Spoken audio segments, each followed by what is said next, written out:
ഇപ്പോൾ കൂടുതൽ ആൾക്കാർ നമ്മുടെ കോൾ വിളിക്കുന്നത് വാട്സാപ്പിൽ കൂടിയൊക്കെയാണ്. അപ്പോൾ അത്തരത്തിൽ വാട്സാപ്പിൽ വരുന്നൊരു കോള് എങ്ങനെ റെക്കോർഡ് ചെയ്യാം പല ആളുകൾക്കും അറിഞ്ഞൂടാത്തൊരു കാര്യമാണ്.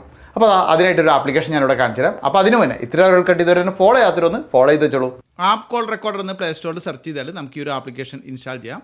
ആപ്ലിക്കേഷൻ ഇൻസ്റ്റാൾ ചെയ്തതിന് ശേഷം ഇവിടെ ആദ്യം ടിക്ക് മാർക്ക് ഇട്ട് കൊടുത്ത് നമ്മൾ എഗ്രി ചെയ്തതിന് ശേഷം തുറന്ന് ചോദിക്കുന്ന പെർമിഷനുകളെല്ലാം തന്നെ നമ്മൾ അലൗ ചെയ്യണം. ഇതുപോലെ രണ്ട് സ്ഥലത്ത് എനേബിൾ ചെയ്തതിന് ശേഷം ഇവിടെ അലൗ എന്ന് പ്രസ് ചെയ്യേണ്ടതുണ്ട്. അപ്പോൾ അത് കൃത്യമായിട്ട് തന്നെ കൊടുക്കുക.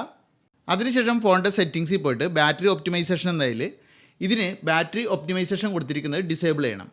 കാരണം ഫുൾ ടൈം വർക്ക് ചെയ്യാൻ വേണ്ടിയിട്ടാണ് ഇത് നമ്മൾ ഒഴിവാക്കുന്നത്. അങ്ങനെ പെർമിഷനുകളൊക്കെ അലൗ ചെയ്ത് കഴിഞ്ഞാൽ നമുക്ക് പിന്നെ ആപ്ലിക്കേഷൻ ക്ലോസ് ചെയ്ത് കളയാം.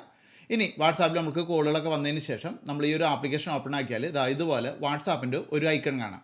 അത് ടാപ്പ് ചെയ്യുമ്പോൾ വാട്സാപ്പിൽ ഇതുവരെ വന്ന കോളുകൾ, അതായത് ഈ ഒരു ആപ്ലിക്കേഷൻ ഇൻസ്റ്റാൾ ചെയ്തതിന് ശേഷം വന്ന കോളുകളൊക്കെ ഇതുപോലെ റെക്കോർഡായി കിടക്കുന്നത് കാണാൻ സാധിക്കും.